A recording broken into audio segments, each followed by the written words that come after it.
nome é Paulo Cordeiro, sou fundador da 4MDG, LinkedIn Top Voice, autor de livros e falo de um tema espinhoso, que é governança de dados. E hoje eu estou numa situação bastante difícil, né? Apresentar, depois dessa excelente palestra, e no horário do almoço, que todo mundo está com fome, e falar um pouquinho de governança e gestão de dados, que parece um assunto bastante chato. Mas eu quero que você venha comigo nessa jornada, eu vou tentar contar a história da governança de dados de um jeito bastante diferente, vocês vão ver e vão conectar com a vida ali de vocês.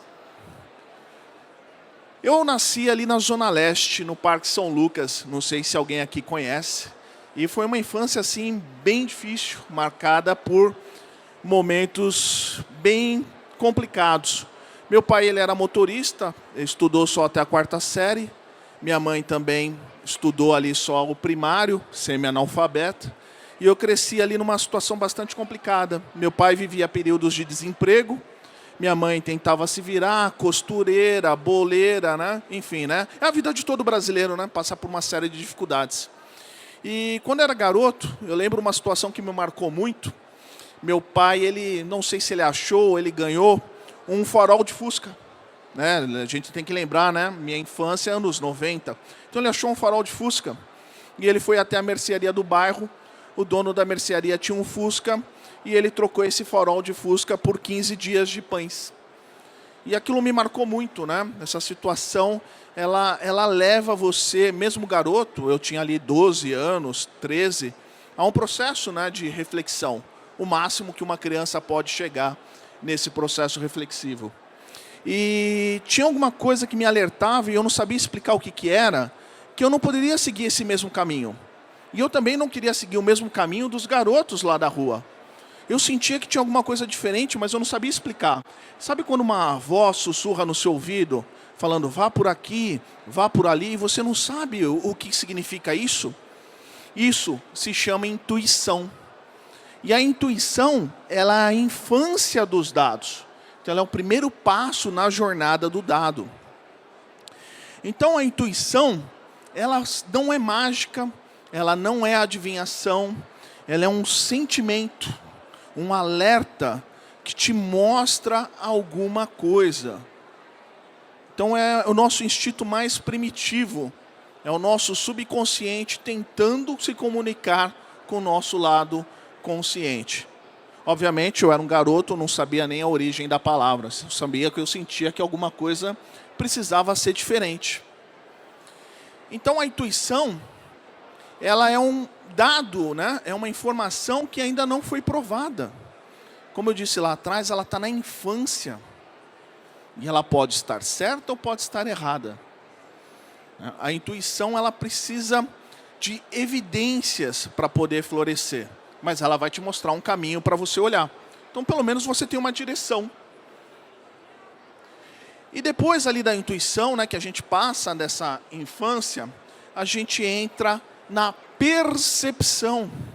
E aí tem uma história muito interessante. Eu, quando era garoto, ali na Zona Leste, não sei se todo mundo aqui lembra os anos 90, acho que muita gente lembra, a gente não tinha YouTube, não tinha internet, não tinha algoritmo dando conteúdo na palma da mão. Então, como que a gente aprendia alguma coisa?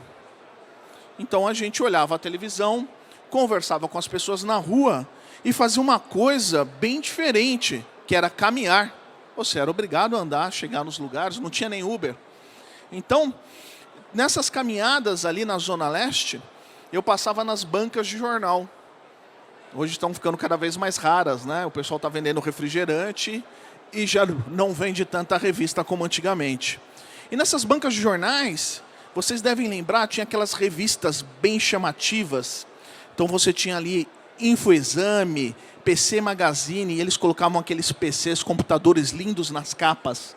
E os nomes eram Guepardo, Lince. Cara, eu como criança olhava, eu preciso disso. Não sei para que eu vou usar, mas eu preciso de um Lince. Então era um negócio bem marqueteiro e realmente funcionava. Então eu comecei a perceber que alguma coisa estava mudando.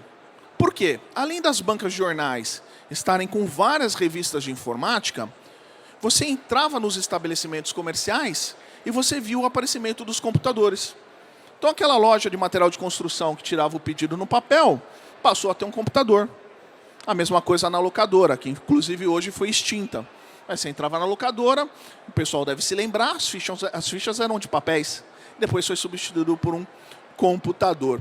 Então, você começa a perceber que alguma coisa está acontecendo diferente.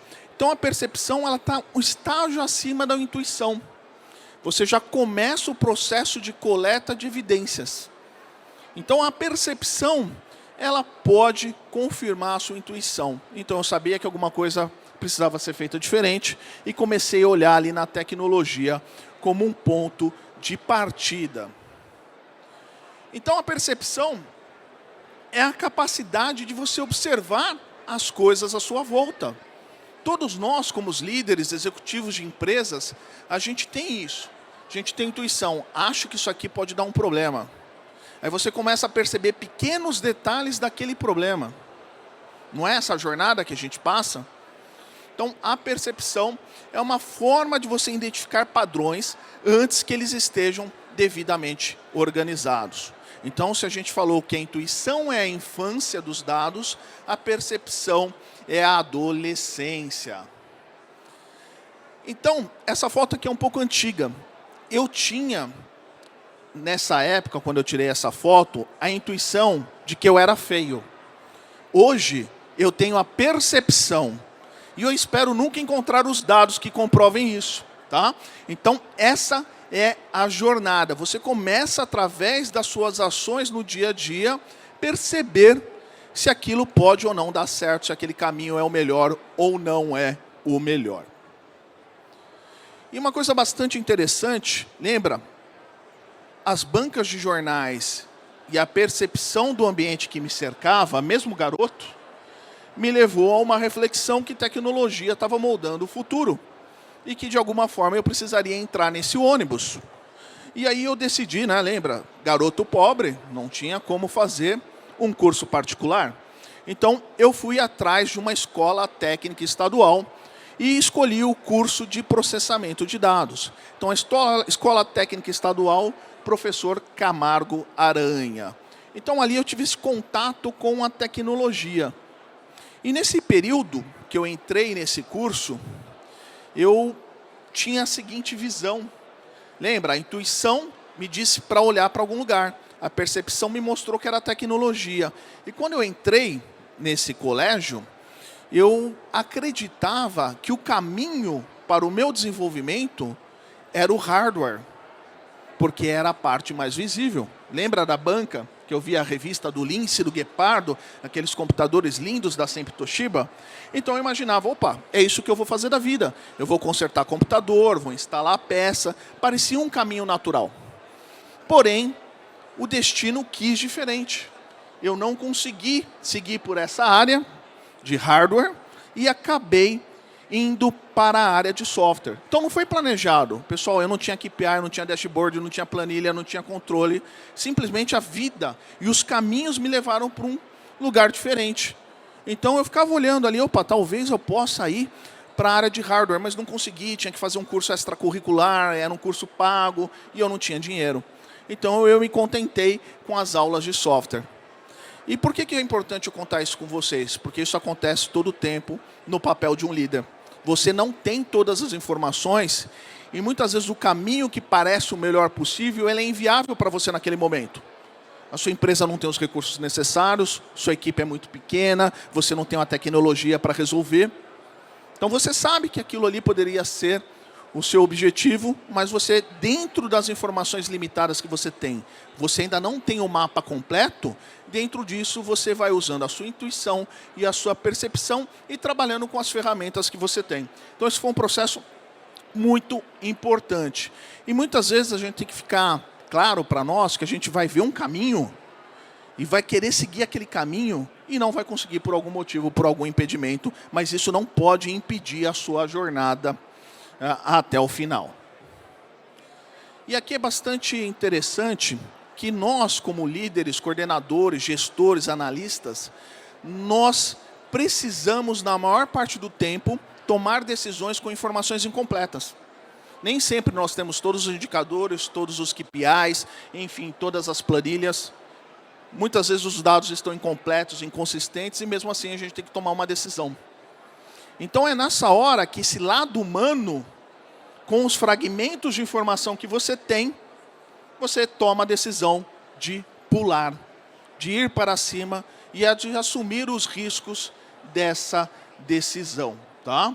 Então a percepção ela vai te mostrar caminhos, possibilidades, mas ela não elimina a incerteza. Então cabe a cada um de nós que trabalha com dados, que quer ter uma cultura data-driven em nossas empresas, entender que a incerteza é uma realidade. E que nós precisamos nos preparar emocionalmente, como foi dito na palestra anterior. Porque liderar num ambiente de incerteza, ele traz um custo emocional significativo. E aí a gente começa a observar a realidade, a gente começa a coletar assim as evidências, a gente começa a juntar os fragmentos das informações, então a gente passa desse cenário de percepção, a gente deixa a adolescência do nosso processo decisório e a gente começa a trabalhar com dados. Então nessa minha jornada com software, eu aprendi uma coisa bastante importante. Softwares, para funcionar corretamente, eles precisam de dados de qualidade. E para que esses dados possuam uma qualidade adequada, você precisa ter estrutura, você precisa ter lógica, você precisa ter padrão. Tem uma série de caminhos que cada um de nós somos responsáveis. Não só a área de tecnologia, mas cada um de nós dentro dos nossos setores e das nossas empresas. Tá? E aí, quando a gente começa a estruturar, pensar logicamente, organizar os fragmentos das informações, a gente começa a usar o dado como alimento. Então, da mesma forma que a gaivota veio buscar o alimento na minha mão, você vai usar os dados como seu alimento para o seu motor de decisão diária. Isso é um processo. E eu queria deixar claro aqui, acho que todo mundo entendeu, que para você ter uma cultura data-driven, para você seguir baseado em dados, você não precisa abrir mão da sua intuição e da sua percepção. Você pode usar os dados para confirmar a sua intuição ou a sua percepção. E é muito importante também que quando a gente pensa em dados, a gente busca os dados para confirmar as nossas ideias, não é verdade? Olha, eu acho que se eu for um pouco mais flexível no crédito, eu vou aumentar a minha base de clientes em X%. E aí você começa a analisar os dados para buscar aquela informação. Mas pode ser que quando você mergulha, ou faz o famoso deep dive, né, o mergulho profundo nesses dados, você perceberá que, na verdade, se você tornar o seu crédito mais flexível, você não vai conseguir aumentar a sua base de clientes e pode piorar a inadimplência. Então, você tem que aceitar também que os dados vão bater na sua cara com frequência. Os dados vão mostrar que você estava errado. E aí entra um processo que a gente chama de humildade intelectual. Eu tinha uma intuição, coletei uma série de evidências, mas quando mergulhei no dado, mostrou que aquele não era o caminho. E aí você pode mudar a sua rota. Então essa parte da humildade intelectual é essencial para qualquer líder da área de negócios que queira trabalhar dentro de uma cultura data-driven, numa cultura de inteligência artificial. Então, os dados, o que são dados? Eles são registros organizados da realidade. Então, essa aqui é a principal frase para a gente descrever o que são dados. E quando a gente olha essa imagem, ela mostra para nós estranheza. E o dado ele tem que mostrar uma estranheza para você. Ele tem que te colocar obrigatoriamente no modo de reflexão. Espera aí, será que eu estou certo? Será que realmente esse é o caminho? Será que eu tenho que olhar por um outro viés? Então, é bastante importante, tá? E por curiosidade, essa foto aí é próximo ao Mount Cook, na Nova Zelândia. E aí, eu tive uma oportunidade única, né? Lembra da minha carreira com tecnologia? Eu fui cair no mundo do SAP, que é o principal software de gestão empresarial de uma multinacional alemã. E eu fui convidado para tocar o projeto da Saraiva. Mas eu quero deixar claro para todo mundo que eu não fui o responsável pela falência, tá? A minha parte eu entreguei e entrou em produção, mas ela faliu logo depois. Então eu fui convidado para tocar esse projeto de implementação de SAP na Saraiva. E eu fui responsável pelos dados mestres. E o que são dados mestres? São os cadastros de clientes, fornecedores, produtos, tudo aquilo que dá razão de um sistema existir. Só tem venda se você tiver um cliente e um produto. Só tem compra se você tiver fornecedor e um produto. Então, os dados mestres é o que faz qualquer sistema funcionar. E aí eu caí nesse universo, fiz ali toda a minha parte. E conversando com o time da Saraiva, na época, eles tinham um orgulho profundo. A nossa base de dados é a melhor do mundo, é muito valiosa. E eles ficavam bravos quando a gente questionava a qualidade da base de dados. Parecia um jogo do Fla-Flu, ou do Corinthians e do Palmeiras. E aí, tá bom, né? Você está dizendo que sua base é robusta e confiável. Imagina, a Saraiva tinha na base 26 milhões de clientes, 2 milhões de produtos e em torno de 20 mil fornecedores. Era uma base de respeito. Falei, tá bom, né? Então me dá aqui a sua base que eu vou analisá-la para subir dentro do SAP. E aí quando eu fui olhar essa base, eu tinha essa visão analítica, falei, deixa eu analisar o conteúdo dessa base. Aí fui analisar clientes. Aí eu olhava lá, sabe quais clientes apareceram? Pato Donald, Macaco Simão. Alguém lembra do Macaco Simão da Folha? Tinha lá cadastrado como um cliente que comprou produto. Como o Macaco Simão comprou o produto, eu não sei, mas ele estava lá. E tinha até, pasmem, a presidenta Dilma. Não era presidente, estava cadastrada como presidenta. E fora todos os outros erros que vocês possam imaginar. Produtos com descrições incompletas, clientes duplicados, endereços incorretos e por aí vai.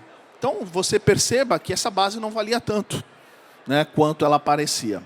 E aí a gente foi fazendo o trabalho para subir essa base para dentro. Isso aí foi gerando uma série de problemas, tanto para o projeto, né, e como até no relacionamento ali com o cliente, porque é muito difícil, isso é importante para cada um de nós. Nós temos dificuldade de assumir os nossos erros e assumir as fraquezas das nossas organizações. Então a gente entra muitas vezes numa reunião e a gente entra na defensiva. Meu processo está certo, meu dado está certo, e a gente esquece de olhar com atenção. E aí, todo esse problemão que eu tive na Saraiva, eu comecei, lembra, intuição, sabia que tinha alguma coisa. Percepção. Todo projeto que eu faço com SAP tem problema de dados mestres. Cliente errado, fornecedor errado, produto errado. Então, são as evidências que eu fui coletando. Quando eu rodei o projeto da Saraiva, eu consegui transformar isso em estatística. Eu percebi quantos registros estavam errados, incompletos, e eu falei, tem um problema aí para ser resolvido no mercado. Então, ali no finalzinho do projeto da Saraiva, eu tomei a seguinte decisão. Vou abrir uma empresa para trabalhar com dados mestres. E aí, em 2019, eu trouxe o meu software para o mercado, que se chama 4MDG, para cuidar de toda a gestão de clientes, fornecedores, materiais, produtos e serviços. E aí eu comecei a trazer isso para o mercado. Por enquanto, eu tinha o quê? Estatísticas, minha percepção de que isso era uma dor do mercado, a minha intuição, que dizia, vai lá, bobão, abre uma empresa, tenta a sorte no Brasil. Eu tinha tudo isso na mão. E aí, a gente foi trabalhando. E os dados comprovaram que eu estava certo. Então, a gente abriu a empresa em 2019. E hoje, a gente tem na nossa plataforma de governança de cadastros 100 mil usuários ativos. A gente tem hoje mais de 35 milhões de workflows rodando dentro da plataforma e a gente já atendeu mais de 160 multinacionais e a gente está com projetos em mais de 6 países. Então, que era uma ideia, que viu de um problema, que eu comecei ali sozinho, né, a percepção, os dados foram confirmando que a gente estava no caminho certo. E aí, quando a gente fala de governança e gestão de dados, né? Lembra que até aqui eu estou contando, né? A intuição, depois vem a percepção, depois começa o uso primitivo dos dados para tomar decisão. E no final, a gente avança para a governança, que seria o topo, né? Se tivesse um Supremo Tribunal dos Dados, seria a governança de dados, que é uma disciplina que parece muito chata, mas ela é fundamental. E quando a gente fala de governança e gestão de dados, a gente trabalha com os 3 pilares, que eu chamo de PPT, mas não é PowerPoint. É pessoas engajadas, processos bem definidos e tecnologia que abraça. Então, é esse conjunto de ações que, quando aplicado dentro de uma organização, traz resultados incalculáveis. Melhora o teu processo, faz você vender mais, faz você ter um custo de prestação de serviço significativamente menor. E quando a gente fala de pessoas engajadas, que é o principal pilar e o primeiro que cada um de vocês tem que tocar dentro da área de vocês e dentro da empresa, a gente está dizendo o seguinte: como eu vou treinar essa pessoa? Como que eu vou garantir um treinamento de começo até o fim? Como eu vou explicar para essa pessoa a importância do dado, tanto no trabalho dela como na vida dela como profissional? Tudo isso faz parte da governança de dados. Não adianta eu chegar numa reunião e falar, olha, é importante, viu? Cuida dos seus dados aí. O que a pessoa vai fazer? Nada. Você tem que colocar isso dentro de uma cultura, dentro de um processo, e você tem que, inclusive, e eu chego a esse ponto, remunerar as pessoas de acordo com a qualidade dos dados que elas geram. A maioria das empresas aqui são da área financeira, trabalham com crédito, trabalham com o mercado financeiro. Vocês não seriam muito mais produtivos se os dados já estivessem melhores desde o início? Não evitariam um monte de retrabalho? Se aquilo ajuda a empresa, por que não está no PLR? Está aqui no seu PLR, aqui na sua participação dos resultados. A sua qualidade do dado vai te dar X reais. Então, governança vai nisso, porque aí você começa a engajar as pessoas. Então, aquela pessoa que está no telefone atendendo o cliente, ela vai tomar o duplo cuidado para lançar o dado certo. E por aí vai durante toda a jornada da empresa. O segundo pilar é o dos processos bem definidos. Todo mundo já trabalhou numa empresa que tem o jabuti em cima da árvore. Talvez na empresa de vocês tenham esse jabuti. E esse jabuti ele é curioso, porque ele está lá em cima da árvore, ninguém sabe quem colocou lá em cima e ninguém quer subir na árvore para tirar o jabuti. E aí esse jabuti ele vai gerar o quê? Retrabalho, problemas e uma série de equívocos. E muitas vezes a pessoa que colocou o jabuti lá em cima, nem ela lembra porque ela colocou, talvez já nem esteja mais na empresa, e ninguém consegue achar o significado daquilo. E mudar processos é a parte mais dolorosa. Eu sei que muitos aqui como analistas, como coordenadores, gerentes, diretores, passam por esse desafio. Por que mudar processo é difícil? Porque nós somos resistentes à mudança. Ah, não, eu sou diferente. Não, não é diferente. Se eu pegar no seu calo, você não vai querer mudar. Então a mudança de processo é a parte mais difícil de qualquer jornada da transformação digital. Muitas pessoas acham que transformação digital é você comprar um software novo. Mas transformação digital é basicamente mudar os processos. Digitalizar os processos acabam sendo uma consequência natural da mudança do processo. Então, essa é a parte mais importante. E é o que separa o líder da nova geração com o líder da geração antiga. Então, quando você conversa com líderes de uma geração passada, eles estão com muito foco na tarefa. Tarefa feita, tarefa não feita, tarefa feita, tarefa não feita. Quase um modelo industrial. Mas, na verdade, o que a gente tem que ver é, tudo isso aqui está fazendo sentido dentro do processo da empresa? Se eu mudar esse processo, o quanto eu ganho? Então, essa visão ela muda de execução de tarefa para coordenação do processo. E aí nasce um novo líder adaptado para esse cenário da gestão e da governança de dados. E por fim, eu acho que muitos aqui vieram assistir palestras, conhecer os estandes, ver as tecnologias. Fica com isso na mente, uma tecnologia que abraça. Nós temos o hábito de comprar tecnologia como a gente compra um carro, ou como a gente compra uma máquina de lavar louça. Qual é a máquina com maior capacidade, qual é a máquina que tem mais velocidade, mas não é assim que se compra software. Você tem que comprar aquele software que serve para a sua empresa. Aquele software que abraça a sua empresa. Porque a sua empresa ela é única, ela tem processos que foram desenhados para vocês. Então você não pode comprar um software baseado somente nas features, nas características técnicas. Você tem que olhar uma série de condições e ver qual é a capacidade daquele software de se adaptar na sua empresa. E o quanto sua empresa precisa mudar e se essa mudança é positiva ou não para usar aquele software. Então, quando você olha e analisa tudo isso, e você verifica que esse software te abraça, isso acaba sendo uma decisão mais sustentável ao longo do tempo. E veja só, se você fizer esses 3 pilares dentro da sua organização, você já está implementando o básico de um programa de governança e gestão de dados. Parece difícil, né? Todo mundo já imagina um monte de burocracia, um monte de manual. E, na verdade, é isso. Como que eu engajo o meu time para eles cuidarem dos dados? Como se fossem deles. Porque são. Como que eu defino um processo que vai garantir a maior qualidade do dado no menor tempo e esforço possível? E terceiro, como que eu escolho uma tecnologia que realmente vai funcionar para mim e não só porque o vizinho comprou? Tá? Então, tem todas essas 3 etapas.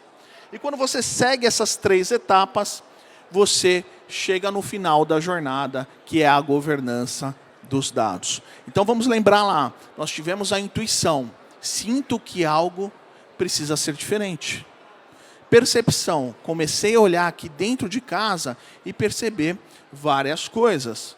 Dados, vou coletar os dados para confirmar a minha percepção.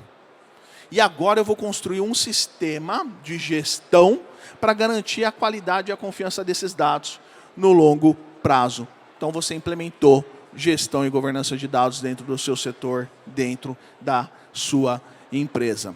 E a governança de dados, ela não depende de heróis. Então, quando uma empresa ela depende de heróis para resolver os problemas, ela não tem governança de dados. Governança de dados ela é baseada no método. Então, quando essa empresa estimula, cria métodos para que as coisas aconteçam dentro de um padrão repetitivo e auferível, você implementou a governança de dados com sucesso.